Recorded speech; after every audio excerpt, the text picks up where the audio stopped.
Hey y'all, it's time for another episode of Rolling Dice and Taking Names. Today the guys review Carpe Diem and Cloudage. Donna and I sit down with the guys to discuss Sagani and Royal Visit. And that's it. Y'all know better than that. Unfortunately, you may hear about Venus flytraps and fish sandwiches. Hello and welcome to yet another episode of Rolling Dice and Taking Names. This is episode 223. Help me out. My name is Marty. I'm Tony. Tony, are you a Maroon 5 fan? I enjoy watching The Voice from periodically, but Okay. I know some of the songs, but to be honest with you, I just said, it's time to mix it up. You were getting on me about using the same songs over and over recently. I said, well, I know I haven't used a Maroon 5 song. When we get on, I never know what Tony's going to call the episode. And he always tries to pick out a song that has to do with something in the episode. And so, Tony, I'm looking over the show notes. You're going to have to help me out on what this is about because, our big individual review, we're doing several reviews. We're doing, you and I are doing one of Carpe Diem. So I'm not seeing the tie-in there. You and Don are going to do a review of a new Uwe Rosenberg game that I can't wait to hear about. And then Vanessa and I are going to do a review of a two-player game that you don't even know what it is because I haven't told you yet. So I'm not sure where Help Me Out comes in. Well, it continues to be with the fact that we really haven't had a game night in a while. So we're getting our wives to help us out again. Fair. I ended up coming down. Oh, yeah. How's the weather in North Carolina right now, Marty? Oh, okay. The reason why I asked that, because he's sitting down in where in Florida? I'm in Bradenton, Florida, just below Tampa. Why don't you tell me what the high is there today, please, sir? It moderated around 82 today, and then we had some afternoon thunderstorms, cooled it off to a balmy 76. Yeah, you know what you're missing here? You're basically missing like 3 or 4 days of constant drizzle and rain with temperatures not getting into the 40s. And I am miserable. Weather really affects my attitude and outlook and stuff. And when it's nothing but gray and rain and drizzle, I'm a grumpy Marty. I'm sorry, man. We should have just loaded up in the car with us and come on down. And I'm helping my in-laws paint a house. It was something they needed us to come down, help them out. And I was happy to do that. Now, I have been on calls for 2 days because of my job. It's amazing. This we're working remotely. It works. It works, but it means you can't get away from it because just like means, if you're working remotely, you can always be in touch. You can always jump in a Zoom or Teams meeting. Absolutely. No matter the day or the time, as long as you've got internet, which is a challenge because we're coming over a MiFi signal on a phone right now. We're doing really good. I'm proud of it. It's better than my internet at my house. Yeah, it's pretty solid connection here. And so, we didn't get together and play this past week. You're going to be gone this week. We're not going to get together and play. So hopefully next week before our next episode, we can play. But however, Bert and I did get together and we played some new games and stuff. One that I've had sitting on the table that we ain't got a chance to play yet, I've just been dying to, is Cloudage from Pepsi. So wait a minute. Hold on. So there's another one. Help us out. Bert, help us out. We got to get a game reviewed. Help us out. Yep. And so he did that. So we played Cloudage by Alexander Pfister. And, Alexander has probably one of the games that you and I probably still rank way up there as far as Euro's Great Western Trail, right? Mm-hmm. Yeah, it's a fantastic game. And last year we got to try out his Maracaibo. Did you play that one? Man, last year, I don't know. I look back as we work on the Squirrelies and see how many we played. And I thought I had, but I did a very, very poor job of marking the games I've played. I'm actually trying to do better this year. I'm trying to use the BGG app on the phone, and I'm trying to track that stuff. Bert does that stuff all the time, and now he does a good job at the end. He'll just air share or air swap, whatever it is you do on the iPhone, where basically he sends me the data so that I have it in my app so that it syncs up so that I haven't got to put it in. But I still try to remember to put it in for whenever I play Arkham Horror, et cetera, and stuff too. So I'm trying to do a better job of tracking that myself. I don't know if my Pixel has a good app for that. It's always been about the iPhone app. Well, wait a minute. I'll have to go check that out. Doesn't BG Stat, isn't that app on Android also? I don't know.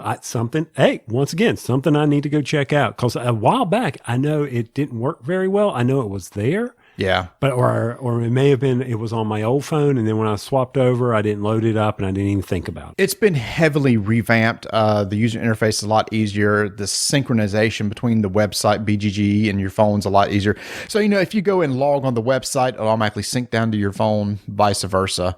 Because with the app, you can log in with your BGG account and get everything synced up. So, it's useful. I know some people track every little detail. How many people did I play with? Who are they play with? What was the final score?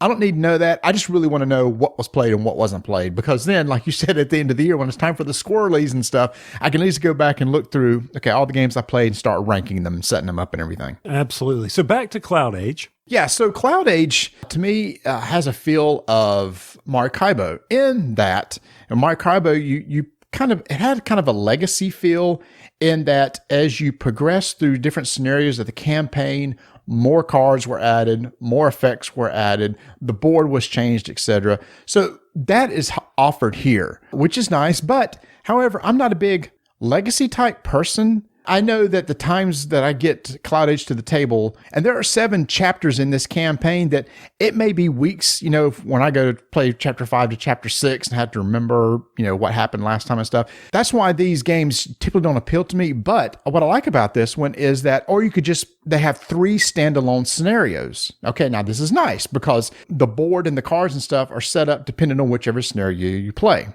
So we decided to play one of the scenarios that basically has everything in it. And the gist of the game is that there was a worldwide catastrophe, and now this is in the future, and basically you're controlling blimps and you're trying to collect resources, trying to rebuild the world basically, and you need to find water, etc. So that's kind of lightly what the theme is. But you have an airship that each of you control, and you're trying to upgrade over the course of the game. And then you have a map, a hex-based map that you build at the beginning of the game based upon the scenario. You start at one end, and every turn you're moving across this map. And there's these different cloud cities all along the map, and you always must end your turn inside of a cloud city. But in between the areas as you move, you can collect additional resources and stuff like that. So the whole goal here is, guess what? You're trying to get the most victory points. So what is it that's different between this and other games? I'm trying to think whether it's so you didn't get to play. I don't think we said that for you. Didn't ever had a chance to play it. So I'm trying to think, would Tony like this? And Bert and I were talking, would Tony like this? Did he like Maracaibo? Would he appreciate this? Me, when it comes to Euros, I love games that have phases. We have very detailed phase. Phase 1, we're doing this. Phase 2, we're doing this. That's kind of what this one has. So it's broken up over phases, and it's very straightforward what these phases are. So at the very beginning, you're going to basically have a production phase. You got this really cool board where you start out on the left side of the board. And during the production phase, you can pay water is kind of one of your main resources. There's water and metal. So you can spend water in order to get energy, which is another resource that you need to manage. And energy spent all during the game. So you got that production phase board. Over the course of the game, you can actually move your token across the production phase board so that later in the game, you can get more energy by paying more water, because by that time, hopefully you can generate more water to generate more energy, and you're going to need more energy, etc. So very straightforward. I'm going to produce some energy. You got a navigation deck. So this has a little bit of a deck building mechanic to it. Okay. So everybody starts with the exact same starting deck. This deck has some numbers on it. You're going to flip over the top 2 cards. The lowest value card, you're going to use to either give you energy, just like it's like 1, 2, or 3. It's like, hey, I'll just take 2 energy. Or you can get project cards. Again, what are project cards? Well, there are these things. You can pay a certain amount of resources. And like in typical fashion, some of them are instant.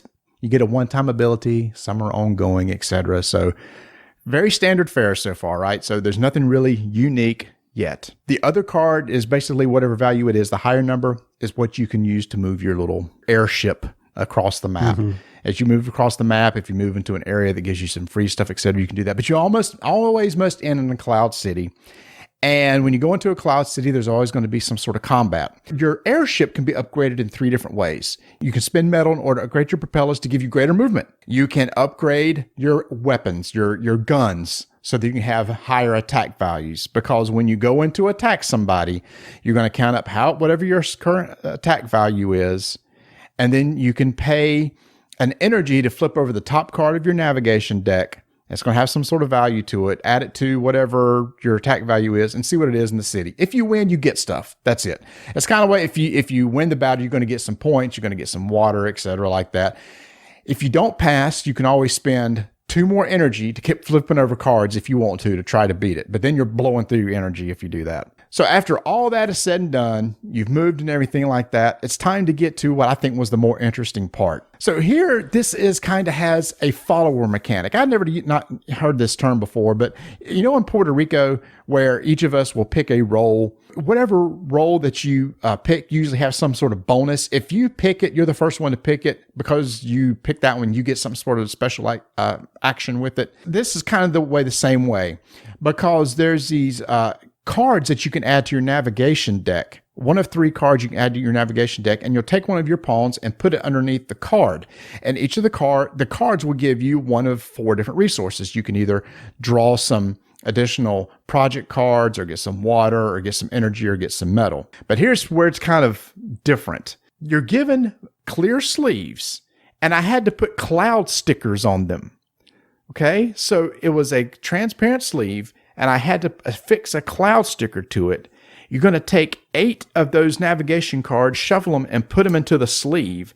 So all you can see is like the outer edge of the card. And if you closely look, and maybe you could see, if you see more water on the outside of the visible area of the card, then that probably has more water than other stuff. If you see more metal, it may give you more metal. Every card is going to give you 3 of something, 2 of something, and 1 of something, and 1 of something. So this was kind of the odd part, Tony. It's like, okay, I really need metal. So let me examine each of these 3 stacks of cards that are hidden behind these clouds, and which one looks like it has metal more prominent in the background.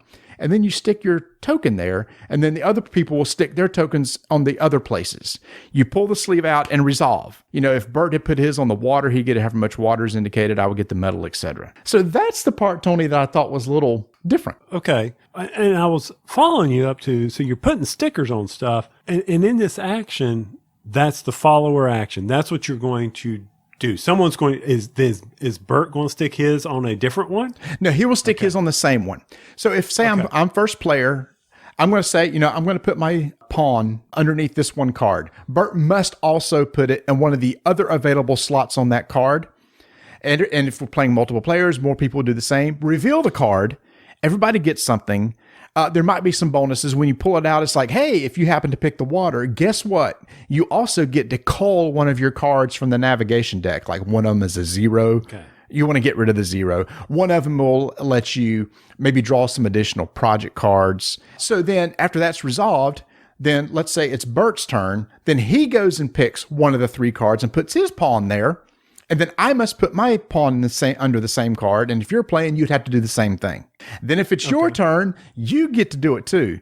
So there's the 3 cards there, but there's also the place to go build. Remember I talked about being an upgrade? I can go there and do a build action or 2 build actions where I can upgrade any of my ships. Or maybe I can take one of those project cards that's in my hand, pay the resources, and put it into play and use it. So that's where the cards kind of give you some additional, might give you some attacks. They might say, give you some additional movement. I could spend the metal in order to upgrade my ship. I could upgrade the weapons, etc. So it's at this point, you're kind of engine building with the project cards that you've built and then upgrading your ship. So I think that's the unique part of the game in that phase right there. Okay. So, and I guess what I'm trying to picture is you've got these cards hidden behind sleeves. After you've pulled one, it's out of play. Okay. I did not explain that well. Whoever put their pawn there first actually gets that card and it goes into their navigation deck. Okay. So that's also how you do a little bit of the deck building because some of those cards have a value of 4 on it. That 4 is super valuable. Some of them have only a 2, but if you select that one, you might get a bonus because one thing I haven't talked about is little hex tiles that you can collect over the course of the game that can actually go on the map. Some of those cards allow you to draw these tiles out of the bag, and that's the other action you get to do. So you can either claim a card, do a build action, or put tiles on the board. And these tiles, when you put them on the board, they may give you an instant victory points.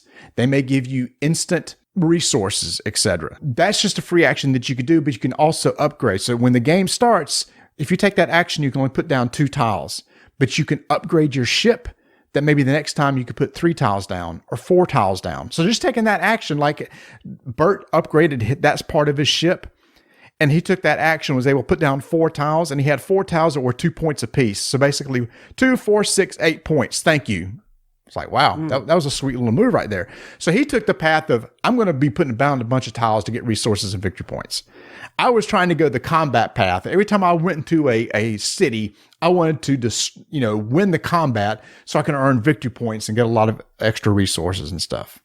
So again, it's that phase, which I just talked about, which I think is the most interesting, of upgrading your ship, adding cards to your deck. So there's a deck building element. And then there's a cleanup phase there at the end. Was it fresh, or how we always talk about on games that are coming out, we're like, okay, what is the fresh idea here? What is it that's going to make me put this game on the shelf and bring this one out instead? Is it the card advantage of it after you got the stickers on? What is it that says, Marty, put me on the table? So again, I think everything else was kind of, to me, somewhat standard fare. Think about it. We played Whistle Mountain, right? So you had your player board, and what could you do with it? You could upgrade things, right? Right. You could take guess what? You could take your airships around the board. You can get the components. You could do upgrades on it.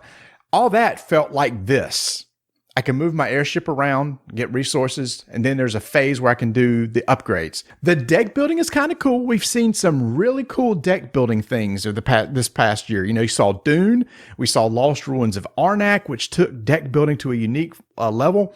This does too. The only odd thing is that only a portion of the card is visible.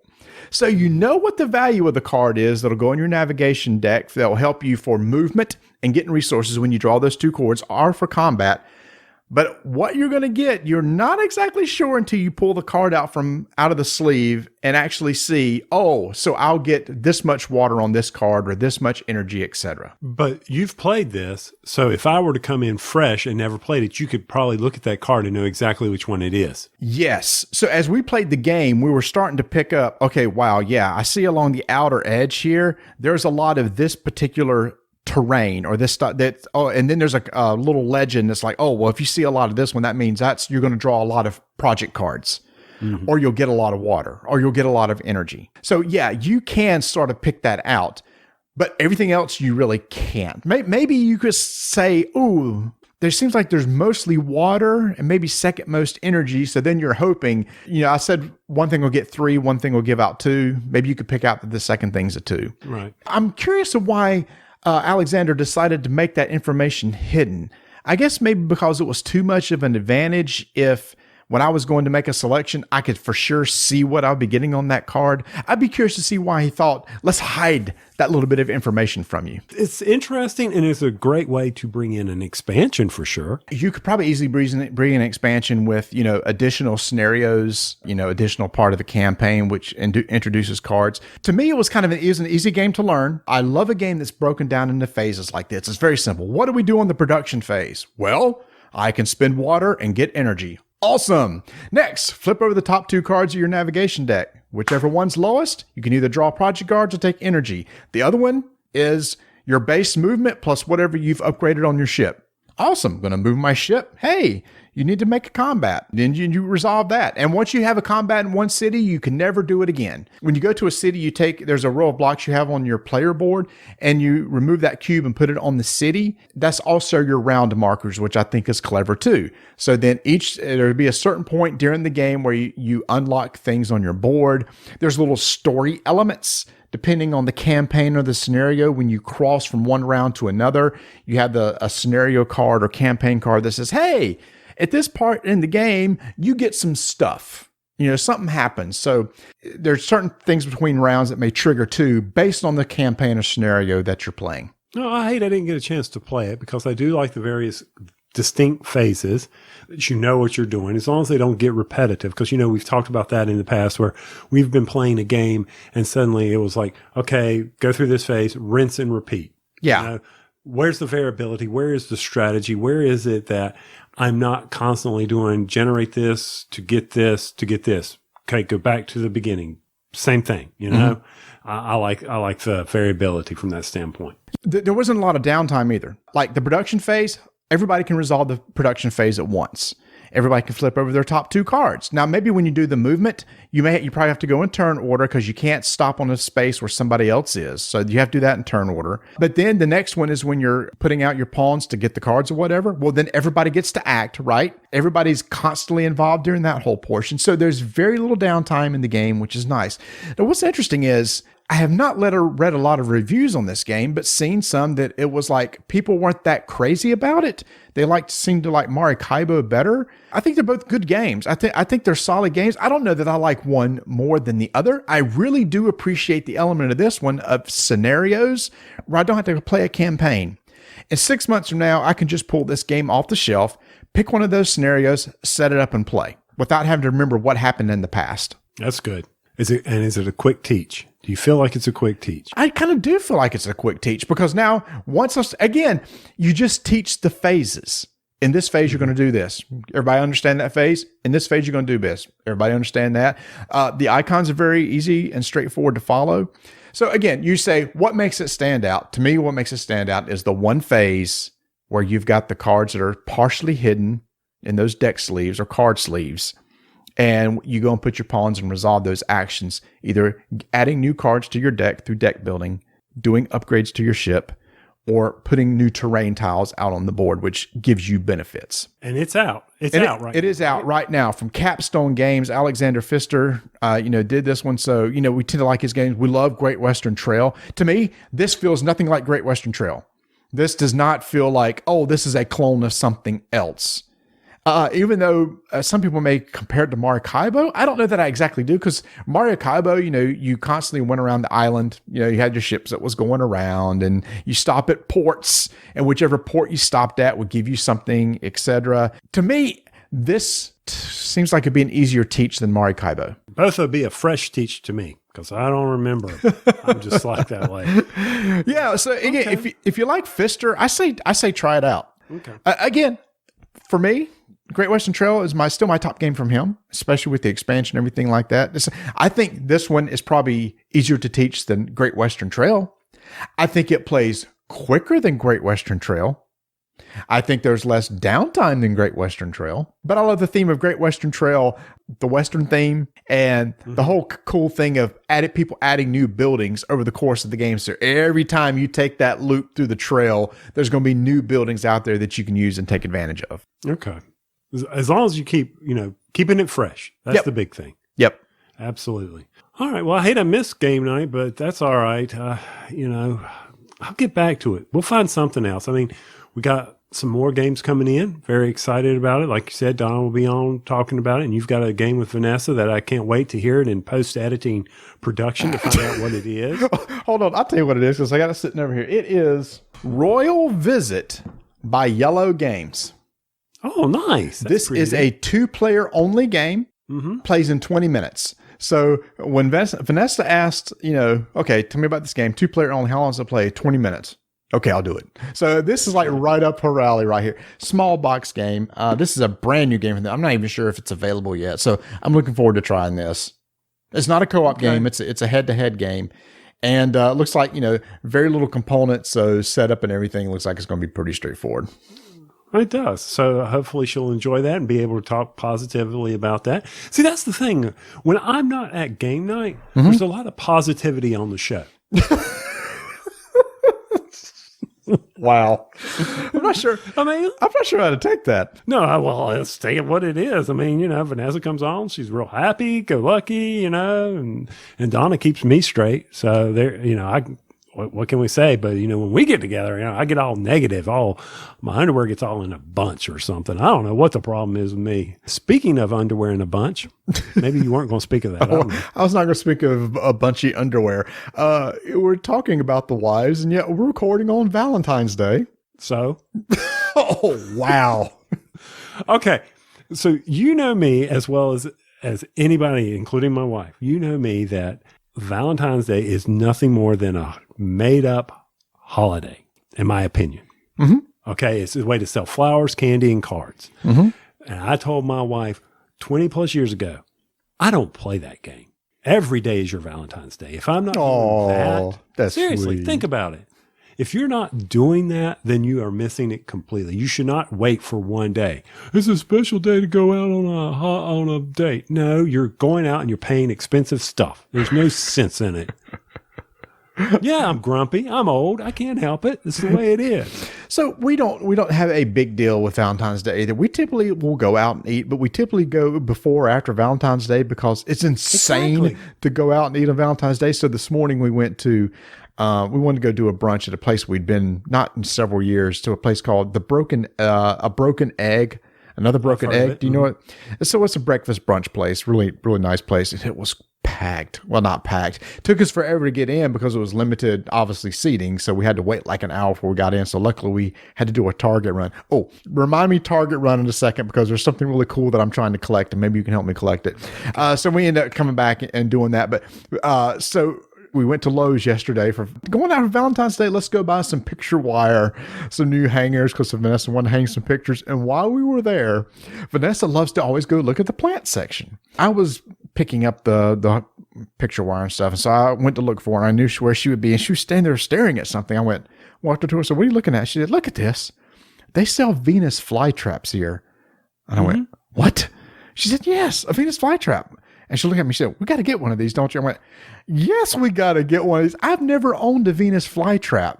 So we bought a tiny little Venus flytrap to keep in the kitchen. Have you ever had one? I've never had one. I thought Venus flytraps were native to North Carolina. I can't remember. So I didn't know this either. So we're telling Adam, Adam loves plants and planting and stuff like that. And we told Adam about it. And Adam said, "Yeah, North Carolina is one of the only places you can get them." I went, "What? I didn't know that." Now, this is going to cost $5 if we're wrong. No, I mean, you can get them anywhere, but I think it's a plant that's native to it. Gotcha. Okay. Well, in the state, in the States, you should supposedly, and I haven't gone out looking for them in the swamps or wherever they are, but I had heard that, that is something about it. I mean, you can get kudzu wherever you want to here, but I think you can also get Venus flytraps. But now you do understand you have to find something to feed it with. Really? I don't know. You need to look this up. So you did a impulse purchase with no idea. So if this flytrap survives the next month, is a good sign. So hold on. But as it starts warming up, we could probably put it out on our deck and it'd probably be fine. Oh, yeah. Especially if it's native to North Carolina. Absolutely. Well, I'm just talking about for capturing bugs and stuff. Assuming the bug will land on it. Absolutely. Other than that, I will see you out there with chopsticks doing the old, whatchamacallit, Karate Kid thing. Karate Kids. It's not trying to feed it. So I think one of the things you could do with it, and I remember watching videos as a kid, you could like touch the center of the mouth of the fly trap and it'll close. And I saw Vanessa, I said, "We could do that." She said, "That's not nice. We're teasing it." I said, "Vanessa, it's not have a brain. It doesn't know. It's just a natural response to the touch right there." So I thought that was funny. She said, "Well, you're going to make it upset if it's nothing there." Oh my gosh. I know. She said, "You got to share that we got a Venus flytrap for Valentine's Day." So that's what we got. Well, I can tell you that in North Carolina, it has a state carnivorous plant, the Venus flytrap. There you go. Everybody else has birds, bugs, fish, flowers. We got all that too, and the dog. But we also have a bug-eating plant. There you go, North Carolina. Way to go. I appreciate that. Well, that's good that you're over at the Lowe's. I mean, I helped my mother-in-law remove an old air conditioner out of her house down here in Florida. That was my Valentine's Day gift for my wife. Help her mother. Yeah. I know. And so I didn't cut myself or sheetrock or anything like that. And I did learn something. I did not know that window air conditioners went out through the room. I thought they came out the back. Went out through the room. I'm not following. You have to lift it out into the room. Oh, I never thought about that. Oh, I guess you do want it that way because somebody could just break into your house by pulling out the air conditioner. Every movie I have seen, the air conditioner falls out the window. Oh, that's right. In Seinfeld, there's a classic Seinfeld episode where he has an AC unit and it falls out the window and hits a dog. That's why I thought it went that way. And she's like, "No, it comes the other way." So once again, movie magic has ruined me. I did not know this. I didn't know that either. See, it's amazing the things that you learn here. Then I don't understand this. I was watching commercials the other night. I haven't been into Bojangles in forever. Well, I've been through the drive-through. I did get my Valentine's heart-shaped blueberry biscuits. I know it's not blueberry, but that's okay. And I was like, okay. And then I saw a commercial. Their fish sandwich is back, but we've had that before, haven't we?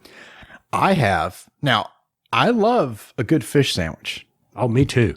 So I assumed that this fish sandwich from Bojangles was going to be some sort of, white fish that's battered in their batter that they use for the fried chicken. It's nothing like that. I think it's just a frozen piece of fish they fry up and feed you. And it really, really irritated me. Oh, I remember trying it and I thought, this isn't that great. No. So once again, I've said this many, many times. We say it over the years. Restaurants, stay in your lane. Domino's Pizza started coming out with subs and salad. Why? You go to Domino's Pizza to get a pizza. Bojangles chicken and biscuits. It's right there on the sign. Chicken and biscuits. That's what you do. Don't be going outside and doing a fish sandwich. I don't go to Captain D's and get fried chicken. Yeah, I don't think I've ever been to a Captain D's to get fried chicken or to get fish, matter of fact. It's like they keep bringing it back, and I'm like, I don't understand. It's just why. I can't believe there's that big of the demand for a fish sandwich from Bojangles chicken. Well, is there a big demand for a rib sandwich from McDonald's, a hamburger place that doesn't do pork? All right, you got me. You're right. I stand corrected. That is one example where somebody left their lane and I'm A-okay with it. Yes, you are. And I could pass on it, as we've discussed in previous episodes, but that's all right. I mean, that's fine. So on the way down to Florida, 10-hour drive, I got Donna to listen to my Business War podcast. Yes. Yeah. What was this one about? Coke versus Pepsi. You keep going back to that. Is that the only one you've listened to? Well, we listened to the first one. Okay. And so we went back and we finally were listening to it. And it was amazing, some of the stories, like why Coke is so prevalent in the military, or what was it that made Pepsi suddenly outsell Coke, from the standpoint of it was the Pepsi challenge, which actually, I didn't know this, almost never got off the ground. Oh. Yeah, the Pepsi challenge was almost never gotten off the ground. And then, of course, New Coke. Ugh, what a fatal error. But was it? It's what propelled them above Pepsi again. When they brought back Coke Classic, I didn't know that.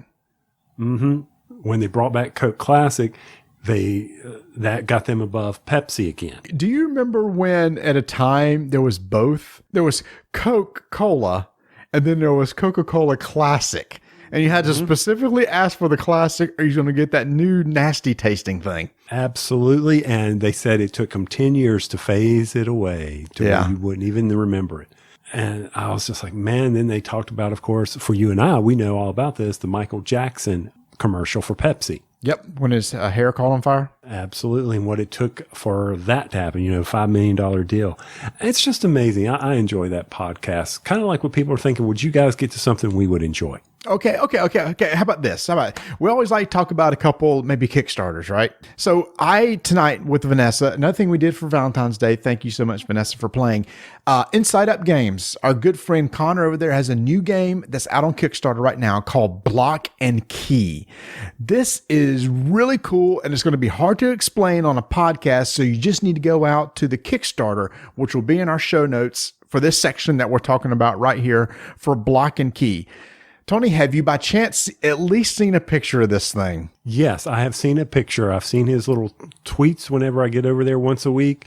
Perfect. And so, yeah. So you see that the box for Block and Key is actually the playboard for the game. The one part of the box is the bottom playboard, and then he has these cardboard legs that attaches to the corners, and then you attach the lid to the top of those stands so that you got a 2-level field, right? Right. All right, so what you're doing is, and this is funny, I don't know if this is going to be the game for you unless you really love depth perception, 3D objects, and spatial relationships, because that's all this is. His eyes are glazing over. Okay, so what you're going to do is on the underneath the bottom board is there's going to be 9 polynomial blocks that are there. There, I think the most is 4 blocks, and there's some that are just 2. And there's several different colors. There's green, there's white, there's brown, there's gray. And you're going to be given these cards at the beginning of the game. Each of you has a set of cards. And it's basically just some sort of combination of blocks. It could be in the T shape, or maybe it shows 2 green and 2 white beside each other, or maybe it's 5 green across. Doesn't matter what it is. Your goal is to set up the blocks on the upper board so that when you're facing it, you can match what's on the cards that's in your hand. All right? Okay. On your turn, you'll just place a block that's adjacent to an existing block that's on the board, for the goal of trying to match the configuration of a card that's in your hand. Now, here's what's cool. This plays up to 4 players. Let's say we're playing 4 players. There's 3 other players sitting around the table. Mm-hmm. They're doing the same thing, but because they're looking at it from different angles, what they're seeing looks totally different. Okay? Mm-hmm. Okay. Regardless of the depth that I'm staring at, I'm imagining it as a 2D image. Mm-hmm. So if I have to put 2 white blocks beside 2 green, I might put a block at the row closest to me. And that's 2 white, but on the very last row is 2 green. When I'm looking straight on, it looks like 2 green beside 2 white. So that's the whole depth perception thing. But the person to my left will see that and it'll look totally different. He just may see, oh, well, that looks to me just like one, because he's seeing the end of it, 1 green and 1 white. So over the course of the game, you're stacking these to where you have this huge kind of polynomial, I said it again, polyomino structure that you're trying to match these cards up against. It is so easy. You place a block. Hey, did you match? Sweet.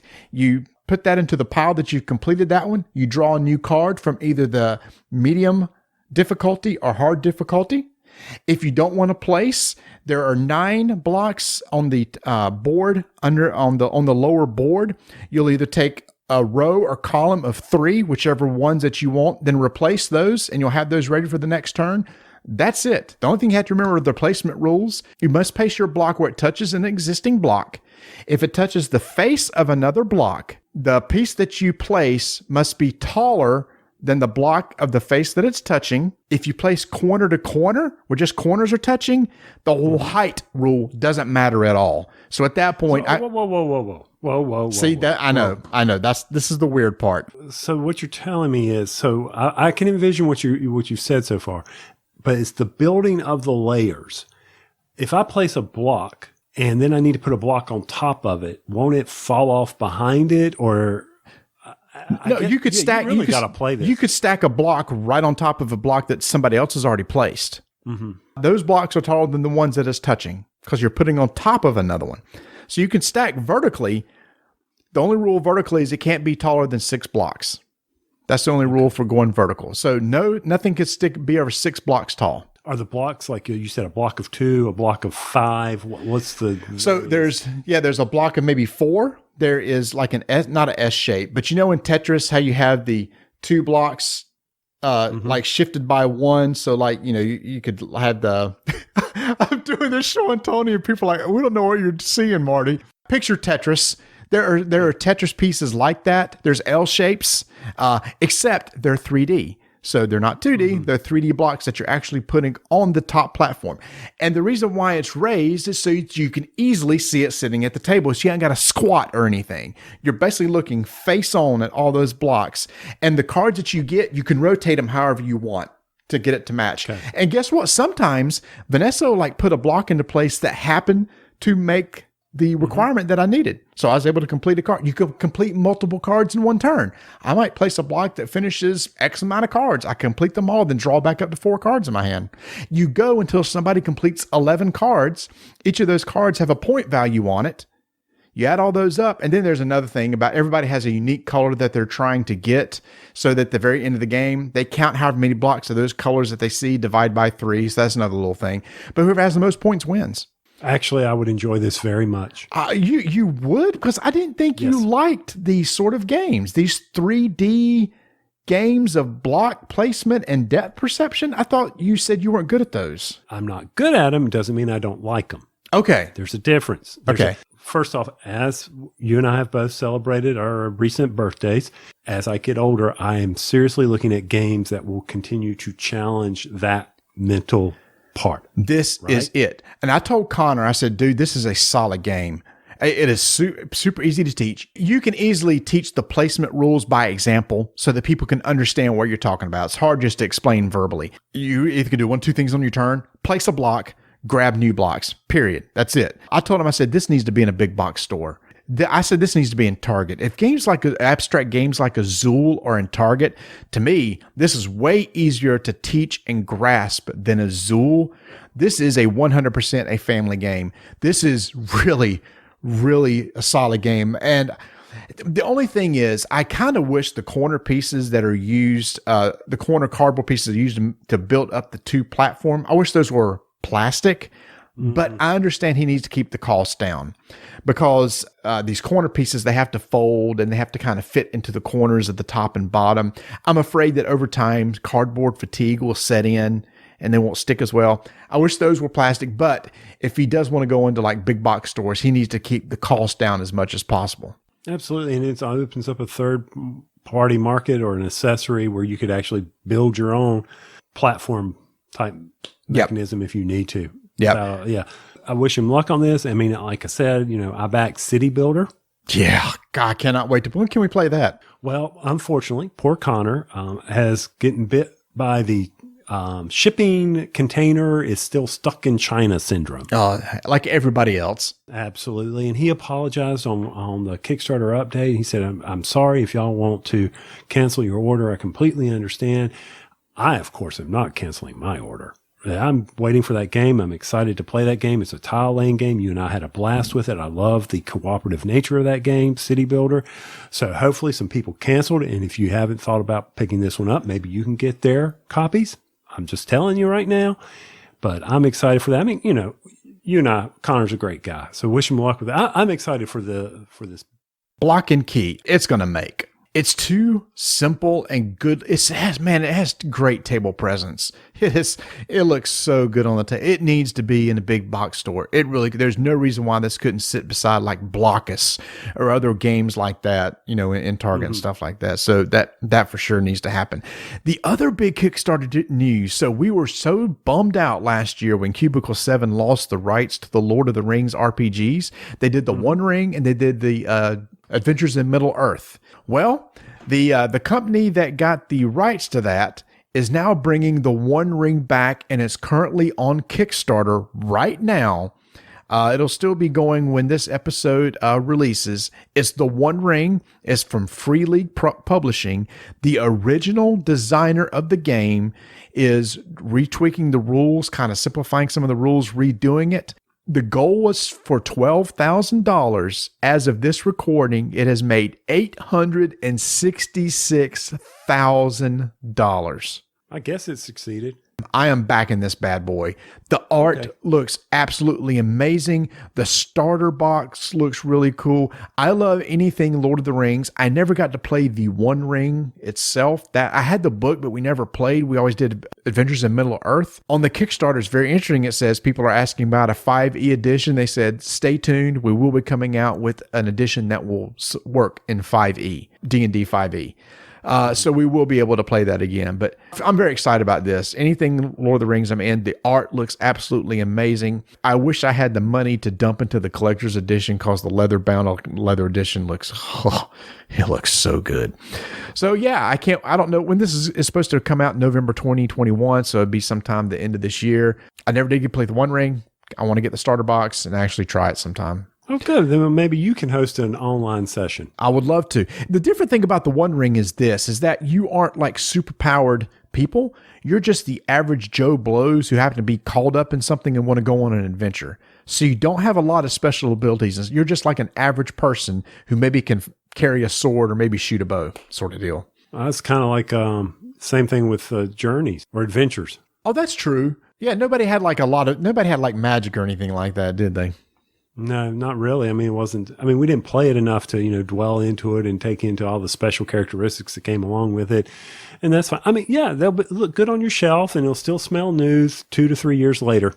Yeah. You know what doesn't smell new? What's that? Whenever I get the latest hero packs from Marvel Champions, Quicksilver and Wasp just came out. I just want to give kudos to those people over at FFG who every single hero deck they come out with totally matches the theme of the hero, and it's totally different than everything that's come out before it. I don't see how they keep doing it. They have Ant-Man, which is basically, I can get big, I can get small. Wasp can get big, get small, but they have totally different abilities. They both can thwart and both can do some damage, but the way they do it is totally unique. It's not like, oh, I already have Ant-Man, I don't need Wasp. Nope, you do. They're different.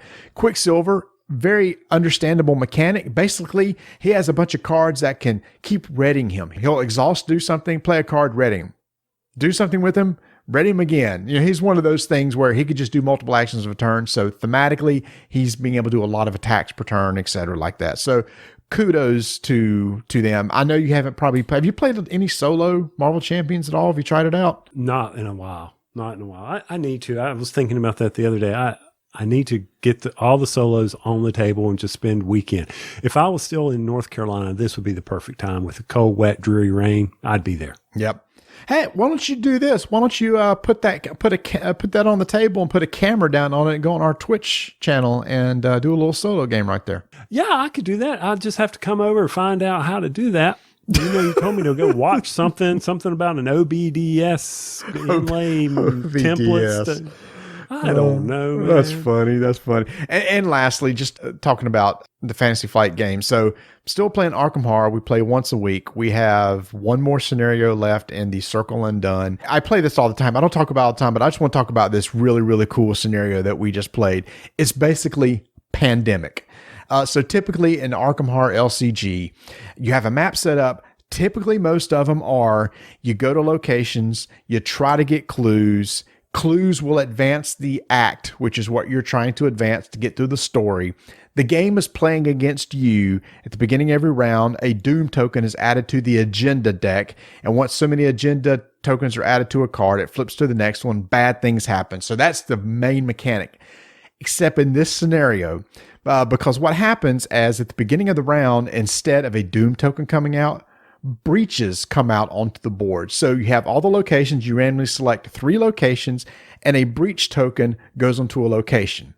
If it ever a location has 3 breaches and another one's supposed to be added, just like in Pandemic, an outbreak occurs. So a breach goes to every attached location and a Doom token goes onto the agenda. So that's how a Doom gets there. So how do you get clues? Each of the locations have a way to get rid of the breaches. Sometimes you have to do a particular test. Sometimes you have to discard cards. If you can ever collect 3 breaches on the act card, you can trade in one of those to randomly put 1 clue out somewhere on the map.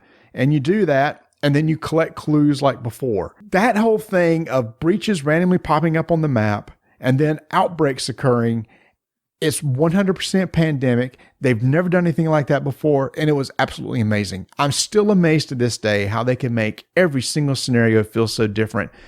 The design space for that game is just absolutely phenomenal. I love it. I can tell you get to play it all every week. Yep. That's awesome that you get to do. Now, I like the Pandemic tie-in here. They're also releasing these Pandemic challenges for the board game where you try to solve. Yeah, I've been seeing these show up on the Facebook where they'll say, okay, can you beat this Pandemic challenge? They'll give you. So back in the day, for those of you who don't remember, there was this thing that used to get delivered. Shoot, I even delivered them. They were called papers. Newspapers? Newspapers. Yeah. Okay. Yeah. And they were printed on this paper stuff. It was a black. It was all about this. Anyway. What's black and white and red all over? A newspaper. A zebra with a sunburn. A skunk that got hit by a car. Because in North Carolina, we see that a lot. Oh, is that not the worst when you don't know it till it's too late and you drive right over top of it and you go, oh no. And then the smell hits and then it's just there for a while. It's there for a long while. So near the comics section, there was always these either bridge or chess challenge. Yes, I remember that. Yes. All right. So they're releasing these Pandemic challenges similar to where can you do the following? And I think they've released their second one. I have not done any of them yet, but I do want to get them and try them out. That's neat that they're doing that. And the last thing for me, Marty, and then we can transition to wherever we need to go next, is I appreciate them doing this. Okay. CGE releasing Codenames Duet. But first off, I guess when I think of Codenames Duet, Donna's right there. I told her, I said, well, you could log in and we could play Codenames Duet if we're ever like here. I don't have my game with me. So I could do that. Share out the game. We could play Codenames Duet. But I could also see where if you are not in the same room. It just kind of caught me funny at Codenames. Aren't you always in the room with the person you're playing duet with?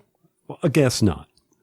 You and I could do this play, if we wanted to. Oh, I've already thought about it. We're going to do you just don't know it yet. We're going to stream us playing duet sometime on our Twitch channel. See how well we do. We'll lose. But of course we will. But I mean, it'd be fun. That's an easy get. The website they have set up for that's really, really nice. So I was glad to see Duet show up on there. It's a good game. Good game.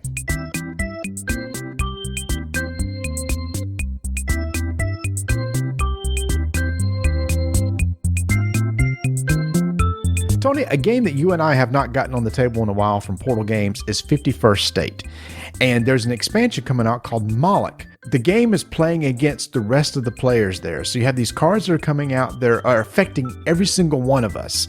Now, even though we're playing competitively, cooperatively, we could try to deal with this invasion from the Moloch player that's coming in. But what's really neat is you may decide not to help because maybe, even though it may be hurting you, it may be hurting others more. So I can't wait to see how this works. And this is going to be coming soon from Portal Games. It's going to be launching, it looks like in March on their website on portalgamesus.com. You've seen a little bit about this, haven't you? Yes, I have. And if you go over to their site, you'll see one of the banners. By all means, click on it. You can read all about it. Matter of fact, that's what I'm doing right now. And he's been teasing this a ton, Marty. He's been saying, hey, this is Nick. We just finished up what is it? Vienna sausages? Oh, yeah. I almost said that. That's what's so scary, dude. I almost said Vienna sausages. Do you like Vienna sausages? Yes, I do, actually. Oh, wait a minute. But it has the little nasty gel stuff inside of it when you open the can. Just get past that. Just do you eat them raw? Spam. Do you eat them cold or do you heat them up? Yes. Do you eat them cold out of the can? Growing up, I haven't done it in forever. Oh. But can we get back to Portal Games? Sorry. So Vienna Connection. Yes, that was just the pre-order is already over for that. And look for a Moloch coming soon. And Tony, I don't know if you know this, but you've created the new advertising slogan for Portal in our last episode. And how did I do that? I did not know this. Yeah, so you did. So you made mention of the fact that Rodney Smith's logo and everything's on every box, right? And we're saying, how much is Rodney paying to get his logo everywhere? And you said, no, that's not it. That's not it. The fact is that basically Ignacci's having to pay Rodney to get the logo on the box. So from now on, for the next short time, we just want to say this. Hey, if you want to go out and check out all the Portal games, you can do that over at portalgamesus.com. And as they always say at Portal, buy our games so we can pay Rodney.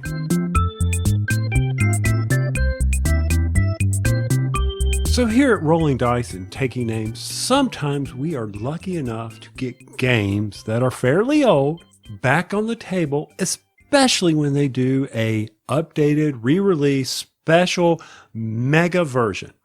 And such is the case with the game Carpe Diem. Seize the day. Stefan Felder. Seize the day. What movie? Oh my gosh. Oh, the Robin Williams movie, right? There's only been a few of those. Oh my gosh. The one where he's an instructor, a teacher. Is that the one at the university? That's I can't remember the name of it. Dead Poet Society. That one too. I'm sorry. Yes. Carpe Diem. Mork and Mindy. I don't know. That's actually one of my favorites of his. Mork and Mindy? No, Carpe Diem. Dead Poet Society. My Captain.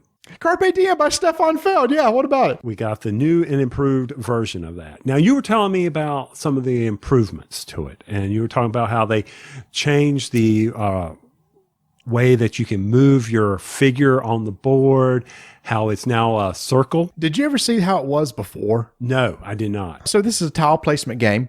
Each of you have a board that you're going to be filling in tiles over the course of the game. And on the main board, you have a circle, and each spot on the circle has 4 tiles that are put at the beginning of each round. And each of you have a figure that you put on the board, and during your turn, you're going to move 1 space to the left or 1 space to the right and pick up one of the tiles that's in that space. Straightforward. So, Tony, the way it used to be, it was instead of moving left or right, there were lines in the middle of the circle that you would follow going to the opposite side of the board. So you could either go to like a tile over to one side or a tile over to the other. And we kept wondering, the first time we played it, we looked at it and go, why is it like that? And somebody figured out, wait a minute, this is basically a circle that's collapsed on itself, like they folded it a couple times. And then it creates these intersections between these different edges. And it was confusing. So Ravensburger, thank you for fixing this, because moving left or right is a lot more straightforward for an action selection than trying to follow. Well, if this turn, I'll follow this path, I will go over there. And the next turn, I will either go to this one or this one over here. It just makes a lot more sense. So yes, that's one of the main things that they did in this one that I really like. I've never played it before, and you said you had. Yes. So as far as the teach goes, I mean, after I went through the rules, read it, I was like, okay, this is pretty straightforward. You're going to be collecting tiles, trying to complete various buildings or landscapes in order to be able to collect various resources that you will then spend to complete certain objectives on the other board, where you will be placing a token between 2 cards. And on those cards, it'll say, hey, if you can spend as many sheep as you want, you will get X victory points. Or, hey, if you have this objective complete, like you have a fish pond, then you will get these rewards. There was no sheep. There was no sheep. I thought there was sheep. Grapes, herbs, chicken, and fish. Chicken. Chickens and sheep. Are they not the same? I'm sorry. I thought it was, oh, you're right. It is chickens. I'm sitting here, I'm looking at it and I'm like, wait a minute. Did I tell you I was in Florida and I'm having to wait for the images to load? Did Stefan Feld ever use sheep? For his grass, or mowing his grass? I don't know. I don't know. Or I don't know. We talked to him last year or 2 years ago at Gen Con. So. Yeah, we did. Oh, Gen Con was so long ago. Oh. So you're turning that stuff in, getting victory points. You play through it for 7 rounds. 7 rounds. Yeah, baby. There's 4 phases per round. Overall, Marty, I mean, this is just a straightforward game. Heck yes. To me, this is one of Stefan Feld's more accessible games. All you got to basically learn to do is figure out what types of buildings you want and what happens when you complete those buildings or land structures. Like if you complete a pond, based on the size of the pond, you'll get fish. It's basically the size of tiles of that -1, you'll get that number of fish. Same with vineyards and etc. Same with the farms. The farms, yeah, for giving you the chickens. All the buildings are basically, most of the buildings are just basically 2, a size of 2. But when you create those, they can do different things. For example, the baker will give you bread. The bread that you can use to turn in and do bread tokens you can use to turn in for basically paying the cost of maybe resources you don't have in that final phase where you're putting that token between 2 cards. But what, you can pay bread completed, or is it the coins that you would also can do a wild resource? Yes, that's it, yes. The whole objective of the game is to try to generate these resources because you need to really be paying attention to these objective cards. To maximize your points. Yeah, and like you said, because the coins can be any resource, when you complete a merchant building, you can basically turn in as many fish, herbs, etc. as you want and collect that number of coins +1. So you make a little bit in that capability. And then there's this one building, the villas, that you can make as big as you want, but the bigger they are, then the more points you'll collect at the end of the game for completed villas that you have. You're going through those 7 rounds. You're collecting resources. You're achieving objectives, hopefully getting victory points, filling up your tile board, hopefully being able to complete buildings, which, just like any tile laying game, you can get messed up. You can pick a tile. You don't have to use it, but it does count as a half victory point. Correct. Yeah, you don't have to place it. Correct. Yep. You don't have to place it. And I'm sitting here going through all this. And then at the end of the game, because it's all about victory points, on your border that you get put together that is random, there's 4 strips that you'll put together. There are victory point and identifications for buildings. So like if you have a baker and it's in this row or column, depending on where it is on that border, you'll get more victory points. So you have to be strategic in how you're placing these buildings as well. Yeah. Because they've got to match up. The tiles have got to match up. The placement of the tiles is really important too, because you can't have an edge of a building go up against the edge of the border. So grass must match grass, buildings must match buildings, etc. And that gets kind of tough towards the end of the game, because as you're filling up your playing board, there are certain tiles. It's like, I really need the end of this particular building and nothing else on the other side of it. Now, there was a really smart design, because in the final round, the 7th round, all the tiles that are placed on the wheel basically are just the ends of buildings. So it's designed to where, okay, at this point, you people need to be capping off your buildings at this point, not trying to create new ones. This is a game for me, Marty. I want to play it again because, first off, I did poorly in it. But it's learning what the buildings are, learning the various shapes. Okay, the shapes are square, but it's what are your options of the buildings? You know, if you've never seen these tiles, it's kind of like Carcassonne. When you're placing certain Carcassonne tiles out, you know what ones you're going to pull from the bag that will help you complete the castle or complete the field or do the road, that you can't let this shape get near anything because you won't be able to complete this road because it won't be able to match up. And so the more you play it, the better you'll get at this game. Mm-hmm. So I think my first time out playing it, I was like, okay, I've got no idea what to expect, what tiles to expect to come. There's only 8 buildings. So you got the 4 landscapes that they each generate the different resources. The merchant we talked about, which is giving you money for resources. The baker gives you the bread. So 3 bread tokens will fulfill the requirements at that last phase. We didn't mention this, Tony. When you place that token between 2 cards, if you can't fulfill one of those cards, you're going to cost you victory points. Oh, yeah.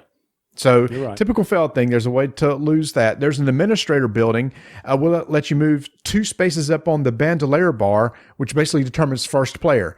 First player is extremely important because you want first player at the beginning of the round so you can pick, which tile that you want to get. Then there's the craftsman, where there's some tiles at the bottom of the board that's set up at the beginning of the game, and it lets you just take one of those tiles. So sometimes there may be a tile at the bottom. It's like, I really want that particular tile. If you complete a craftsman building, then you can basically get one of those. So moving up that bandolier bar is also victory points at the end. The further you move up, that'll be additional points at the end. So even though it definitely has the Feld feel of point salad, a lot of different ways to create points, to me, it's still one of the more accessible ones. And if I was one to teach a Feld game, this is one of the ones I would consider doing. And I have not tried this out on Donna and her tile laying love to see what she thinks of it. I want to get this to the table for her. I enjoyed it. Mm-hmm. I appreciate the fact that they redid the circle that you were talking about at the beginning of this, because I could just see that being a quick turnoff for some people. Yep. I did find it a challenge, though, of generating resources, knowing the objectives, watching what you were going to do. I found that to be a challenge. So that I think I can do better, but it's something that you need to warn people about when they're playing this game, that you need to look at those objectives over there and watch what other people are building, because they can take that from you and then you have nothing. And you, like you said, get negative victory points. Mm-hmm. What is your goal at the end of the round? And you need to work towards that if the tiles are there. Oh, I mentioned too, one important thing was, it's like, what happens if you get stuck and there's nothing on to the left or right of you of a tile that you can need? The bread tokens were also, you can spend a bread token and move to any place on the circle, which is nice. And basically what happens is that phase is ended when all the tiles are taken. So depending on the number of players, like I believe it was with 3 players, when only one tile is left in one of the spots, you clear out that final tile. And you keep going till all the tiles are off the circle. And then at that point is when you go and start placing your tokens between the 2 cards. So the way those cards are laid out at the beginning of the game, variability. Obviously, the tiles coming out, variability. So there's a lot of variability to the game itself. The borders that we randomly build, variability. So every time you play, it's going to feel a little bit different. So if you're interested in getting a Stefan Feld to the table with tiles, with point salad, with variability, check out Carpe Diem, the remake. By Ravensburger. Is it by Ravensburger? Or is it by Aliyah? See, I always got confused by Distributed by Ravensburger. I hope so, because they're the one that provided it to us. Yes, they do.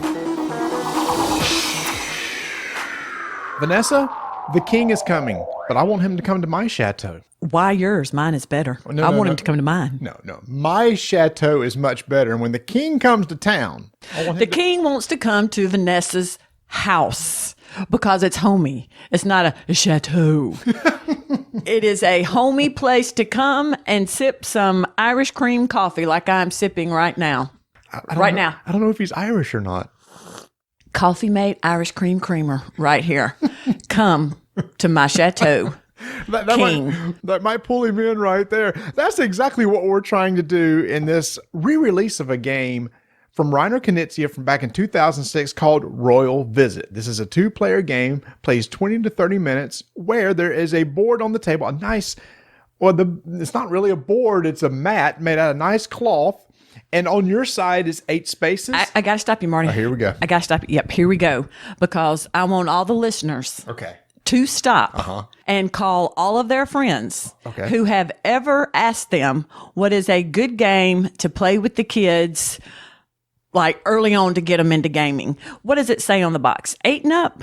8 and up. This is a great, would you say not intro to gaming, but once you've introduced your kids to gaming, this is a great game for kids and adults. Interesting. Everyone. I didn't take on it as a spin as a game for kids, but I guess it is because I remember as kids.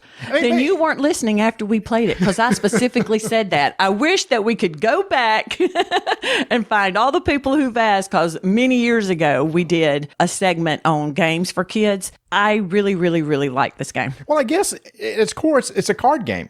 And you're playing cards on your turn in order to move these really nice wooden figures back and forth between each of our duchies. So, as I was saying, there's this really nice cloth mat. On your side is 8 spaces. On my side is 8 spaces. And then there's a middle space. And there are different characters that are set up on the map. The king starts out right in the middle, and there's a guard on either side of him. Plus, there's a jester and a wizard. And what we're going to do is, over the course of the game, is we're going to play cards that will move these characters with the whole goal of trying to get the king into one of the last 2 spaces on your side, which is your chateau. Whoever does that first wins the game. Yeah, that's it. Simple rules, simple play, but it is a little bit thinky, and it's great for kids all the way up through adults. And we played this game, multiple times, just sitting there. And what I like about games like this is, you were sitting there maybe sipping some coffee or whatever. You had creamer in there at your time. I was sipping on something. And we were just enjoying our company, just talking back and forth as we played the game. I think this is one of those games where I could just set up and then just enjoy sitting at the table playing without having to put a lot of thought into it. You're giving me this furrowed brow look. Yeah, I'm giving you the furrowed brow because I wasn't like, I wanted to win because you beat me the first time, and the second time I wanted to win, and I was like, come on, court, come on, jester, and you did. Come on, magician. And you did win. Now, let's just talk about how these cards work. So there are cards in the deck that represent each of the different characters, and each of the cards can do different things. So each of us are dealt 8 cards at the beginning of the game. And when you play, you can play as many of one type of character card as you want. One of the very simple ones is the king. The king, when you play king cards, he can only move 1 space, or he can move the entire court 1 space. Now, the court, this is an important rule. The court consists of the king and the 2 guards. The rules state that on the board, the king must always be between the 2. So the guard is always protecting the king. And that's one of the really easy ones. Another easy one is the Jester card. The Jester has numbers on it 1, 2, 3, 4, and 5. So on your turn, you can play as many Jester cards as you want, moving that Jester that number of spaces. The Wizard also can move anywhere from 1 to 3 spaces. And then the guards, when you move them, even though there's 2 guards, you can treat them separately, and you can move them a space at a time, or you can recenter them around the king. So if they get too far from the king, you can always bring them back and recenter. Mm-hmm. Now, I think there was one where you could move both of them. You can move one or the other, or both, or recenter. Yes, you're right. There's one card that move it 1 space. There's another card you can move 1 space twice, or each of them once. So really, on your turn, you can only play matching cards, trying to move. And again, the goal is to try to get the king to your side. I think the more interesting thing is, instead of playing cards, you can activate one of the powers of either the Jester or the Wizard. That's right. And the power of the Jester is you can move any character of your choice. Yeah, the Jester is kind of like a wild card. So when you play you say, I'm going to activate the Jester's power. And then I'm going to pick a character, and then I'm going to play the Jester cards, and you can move that character, whatever number is on the Jester. The Wizard's really straightforward. When you activate the Wizard's ability, The wizard just teleports any character that you want straight to him. He can summon the king or one of the guards. Yeah. Okay. So everybody but the jester. Yeah. Yeah. Yeah. Yeah. Yeah. So if you can get the wizard way on your side, activate the ability to summon the king or a guard to there. But you remember, you can't break the rule. You can't move the king outside of the 2 guards. So you always got to make sure that, from your perspective, a guard is at least 1 guard's behind the wizard. Then you can summon the king straight to there. During the course of the game, there's this nice little tug of war between the 2 players of using these card mechanics and these powers in order to draw the king towards you. Now, we did say the way to win the game was to get the king into your chateau, but there is one other way. At the end of your turn, you're going to count the number of characters on your side, and there's a crown token that starts in the middle of the board. However many number of characters there is, you're going to move that crown towards your side. And if the entire court's on your side, you'll also move it 1 additional space. So after every turn, you're going to count up how many characters and move that crown back and forth. If the crown token ever ends up in either one of the chateaus, that triggers the end of the game. And the 4 times I've played, the game was always triggered that way and not the king itself. But there is another way. If you happen to do that tug of war until you go through the whole deck of cards, you have 8 cards, you play however many of the character that you play, and then you build back up to 8.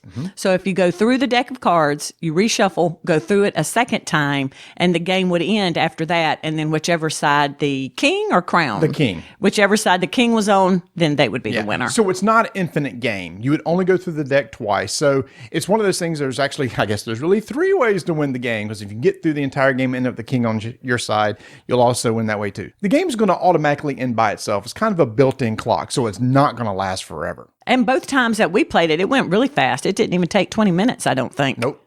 And the times I played also with Bert is the same way. And it was first time I played him, I won. It's like, no. We're going to play again. And then he beat me the second time too. Same for me. And I don't know if you talked enough about the cloth. The cloth is really beautiful. It's a beautiful scene on there. The colors are beautiful. I like the color of the tokens, turquoise, orange, purple. And I nice like all those wooden blocks for the characters that have nice ornament on them and everything. And like I said, this is a re-release. In the original version, the characters didn't look as nice. This is a small game box, has a nice insert to it. Just recently came out again from Yellow. Again, like you said, I guess it really could be a kid game, because we played more complicated card games like this as kids. I remember playing gin rummy and collecting sets and playing things like that. That's exactly what you're doing, except when you play cards, you're just actually moving characters on a board when you do it. Yeah, I think this is just a great all-around game for everybody. Great one to take to family functions. We're always looking for that type of game. But it is 2-player. It is 2-player only, yes. The different sides of the boards is your duchy. And of course, us being kids from the 80s, when I say duchy, you immediately think of... Yeah, last time I sang this, y'all got on to me. So I'm not singing it again. So do you know what D-U-C-H-Y, do you know what that is? I didn't ever really know. I don't. So it's the territorial land that is owned or ran by a duke or duchess. Oh, well then how come that can't be what the song means? Because past the duchy is D-U-T-C-H-I-E. It's spelled differently. But pronounced the same way. So when you say past the duchy, it's totally different thing, totally spelled a different way. So, but it's hard not to play this and go past the duchy. Yeah, I didn't know what that duchy meant either, so I sing it all the time. There's a lot of songs we probably sang growing up where it's like, wait a minute, excuse me, that means what? Oh, so this is Royal... Oh, 80s. I miss you so much. That is Royal Visit from designer Rana Knizia. Again, this is a re-release of his game from 2006. Much nicer components now. Small box from Yellow Games. It is out in stores now. Fun 2-player game.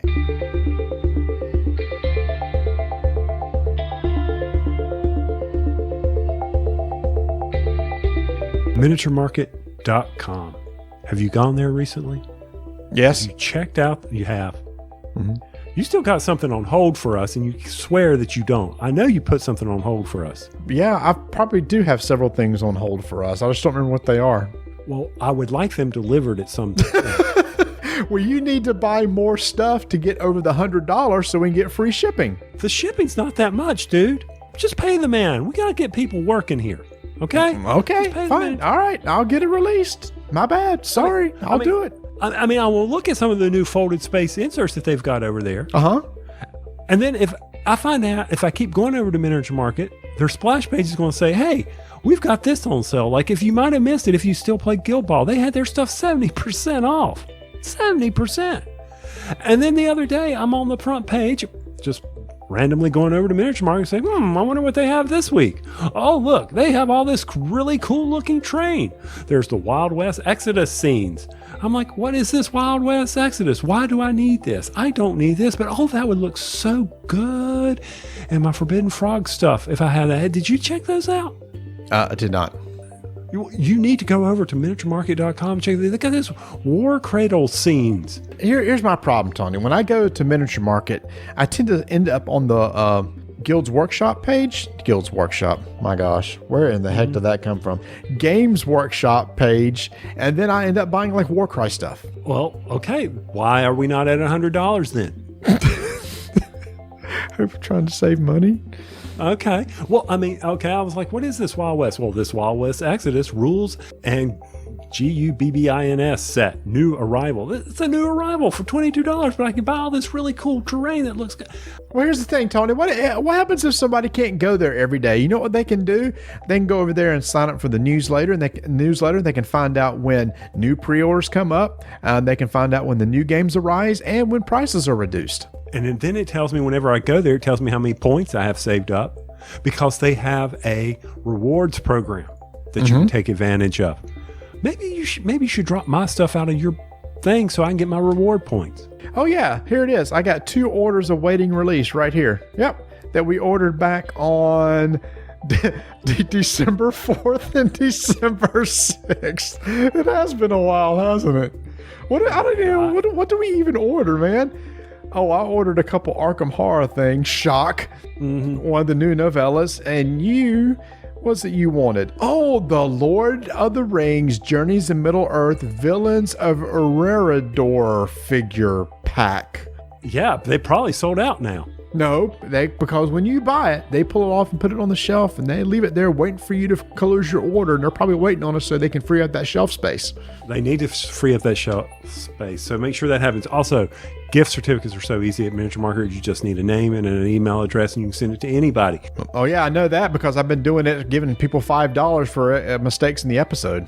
Absolutely. So if you want to say, like, Tony and Marty at rolldicetakenames@gmail.com. So you can send them. See how easy that would be, everybody? It'd move it straight forward. So anyway, be sure to head over to miniaturemarket.com.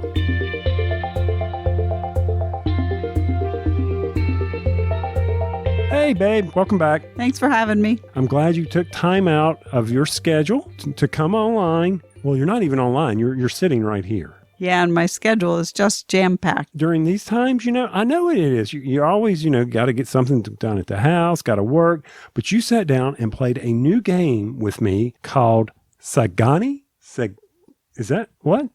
Sagani. I don't know. Okay. Well, see, there. It's by Uwe Rosenberg, a favorite designer of yours. He's done Patchwork. And then there was one called Nova Luna.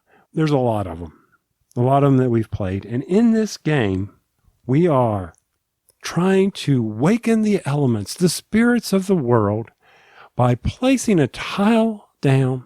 And let me just read from Board Game Geek. That's all there is. Each spirit embodies one of the 4 elements and influences the harmony between them in Sagani as you and your opponents create a colorful, harmonious.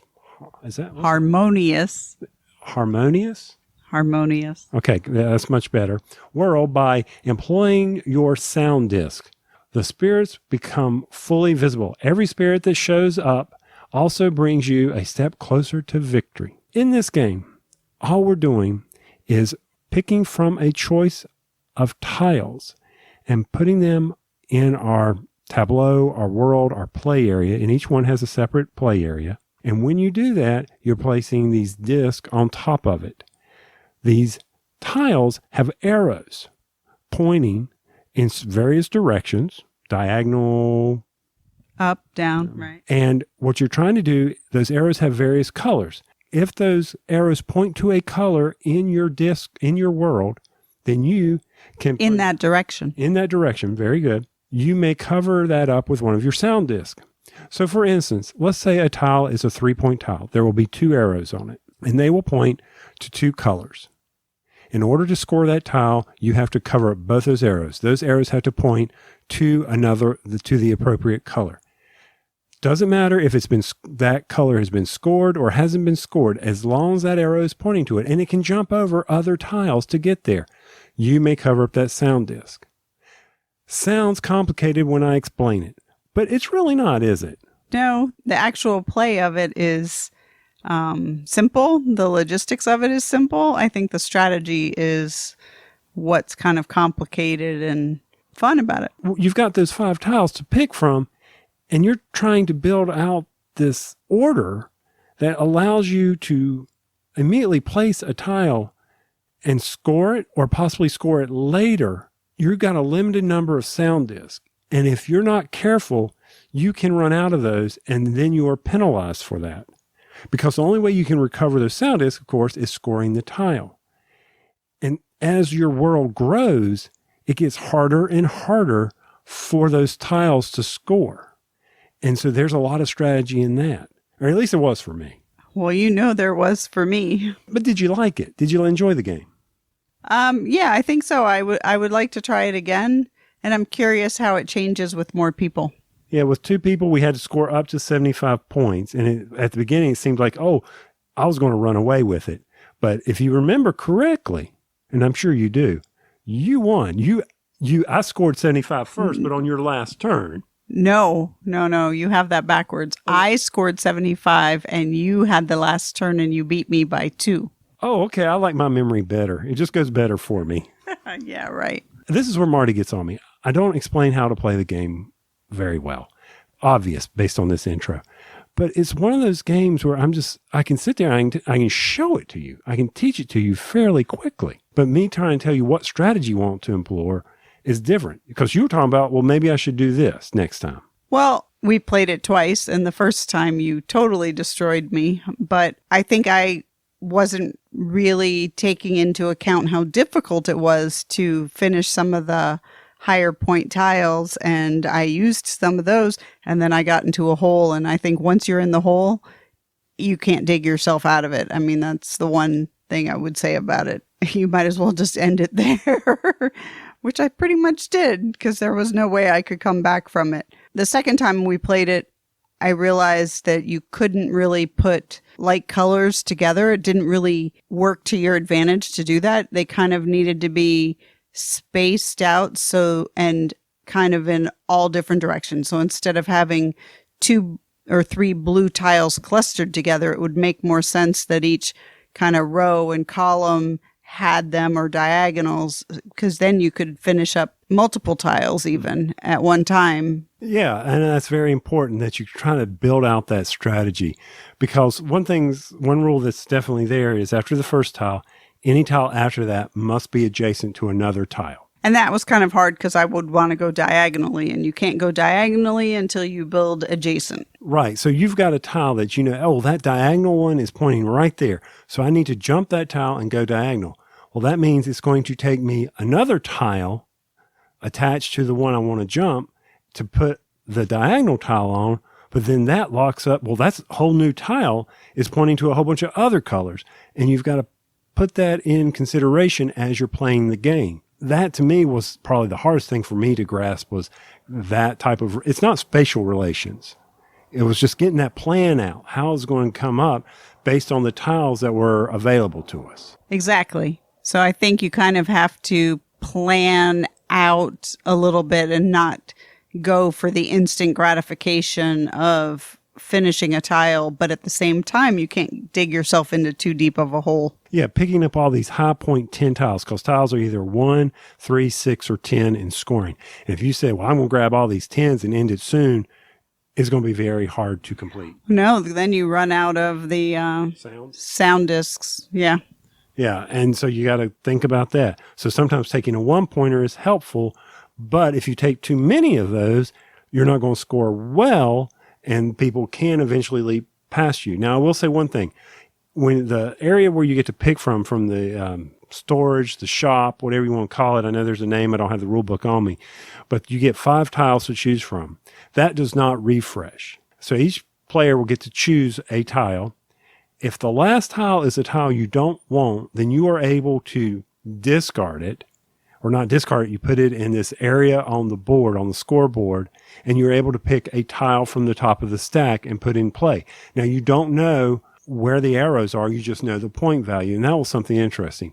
If this discarded area ever becomes full, then everybody has an opportunity to take from that free. You don't have to. And that was kind of unique, where all of a sudden, hey, this is full. We need to refill, but before we do, we can look at this additional supply, and it may help you complete. There's a little strategy there, but playing 2 players, it really didn't matter. No, we never took too much from that area, although I did once, and there was one there that I wanted. I was so glad I got first choice because I wanted that tile so bad. It helped me a lot. But the other, I don't know, there were 4, I think, up there, right? So the other 3 were useless to me, but the one I really wanted. So overall, for me, I enjoyed playing the game. It was very strategic. It was easy to teach. I found that even for me, I couldn't just suddenly grab a tile. You had to really think through it. So there was some analysis paralysis, not a lot, but I think as you were sitting there, you can spin a tile, orient it however you want, as long as it was adjacent to something, and that played in it. It's definitely needs some table space. Oh, definitely. I mean, we laughed and said we might have to sit on opposite ends of the dining room table. All in all, I look forward to getting it back to the table. What are your final thoughts on it? I will play it again and see what I think, but I liked it. I'm going to try to say it again. Sagani by Uwe Rosenberg. I think that's close enough. Y'all know you don't get $5 for our pronunciation on the show. Thanks for doing this again with me, babe. We'll see you again next time. All right. So, Marty, I want to keep this outro really short, not to the short point where I go just keep rolling dice and you end it. I'm not going to do that to you, but I do want to keep it so that you can enjoy your Valentine's Day with your wife. Funny thing, I used to always say Valentine's. A lot of people do that, yep. But I was watching, a Hallmark movie with my wife. Does that count? Yeah, it does. 100%. Hey, I will say this. I finally got to play our little Switch news. We didn't touch on Switch. I finally started playing, what is it? Immortals Rising? No. Immortals Phoenix Rising. Immortals Phoenix Rising. Yeah, you've got probably about 20 hours in now, and I've got about 10. Oh, no, I've only got about 11, so you've already passed me, so. I don't think I've gotten that far, though. That's just it. I've been going around collecting stuff. Have you collected Aphrodite's tears yet? No, I have not. Okay, I've got 2 of the tears. So one thing I have discovered about this game, I stink at blocking and parrying. I cannot do that. I am awful at dodging. I just go in there and start swinging and hope I survive and start eating the pomegranates. Oh my heavens, I am terrible. So whatever I'm going to do, I am going to make sure I concentrate on potions that will help me with my attacking, because if I don't, I will never survive to the end of the boss. Yeah, so you got potions for attacks and potions for defense. Yep. And I saw where PlayStation 5s are back in stock. I've heard they've been slowly coming back into stock, yes. What's the difference? There's a digital one and a not, what? I need a new DVD player. Then you don't want the all digital one because there's no DVD player in it. That's the advantage of it. That's why it's cheaper. So it's basically download only for games. And the other one has the disk drive in it, basically. Okay, so I need to check that out. So I just want to make sure. So we're up to date on our video stuff, our video gaming. That's important. And I have also learned that I have gotten so used to playing my Switch on the big screen, playing it on that small screen can only be certain games. That's so sad, dude. So you didn't remind me about the whole Target run. So let me run back to that because it has to do with this. So I don't know if you've seen this, but at Target, they have these little booster packs or blind buys of classic console controllers, and they're all Nintendo stuff. And I'm trying to collect all 8, and I've got 5. So there's the classic NES controller, which I do not have. The Super Nintendo controller, I got that one. There's a Game Boy, I got that one. There's a Game Boy Color, do not have that one. Game Boy Advance, do not have that one. DS, got that. Nintendo 64, got that. GameCube controller, got that. All right. They're like $5 or $6 a piece.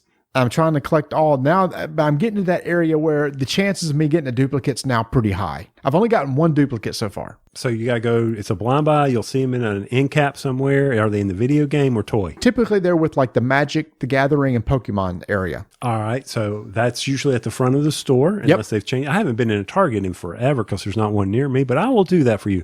I will venture forth and see if I can get lucky enough and draw that for you. Yep. Man, enjoy the weather up in Charlotte, North Carolina. I'll be back in a week after I get my tan. I'm going to the beach tomorrow. I'm so excited. The water isn't that cold. So I am all ready to get out there and enjoy it. You just take care of yourself up there. All right. Do that for me. And I can't wait till next week. So there's a game that I want to, we just got from Bezier Games, which I think you may be interested in, from Mr. Ted Allspock.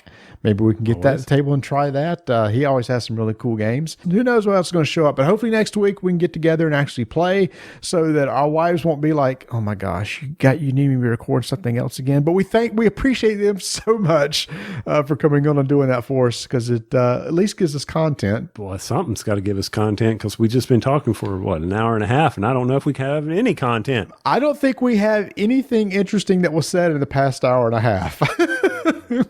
Oh, and I do want to give a big shout out to everybody who sponsored the survey. The prizes are going out. Thank you so much and congrats to the winners who got them. Some really nice Portal games. Amazing. Somebody got a big Empires box. Oh, I saw that. Dude, they got everything. Portal, thank you so much. They got every expansion. And big shout out to Ben over on our Discord. He's been trying to hold these event nights. He did this one BGG races recently that I never won. I understood what he was trying to do. I finally got the grasp of it. And I was just like, okay, we got to plan something else, because that's not for me. Yeah. Enjoyed that immensely. So big thanks to him for doing that. And more than anything, thank you for listening. But most importantly, wait for it. Keep rolling dice. And taking names.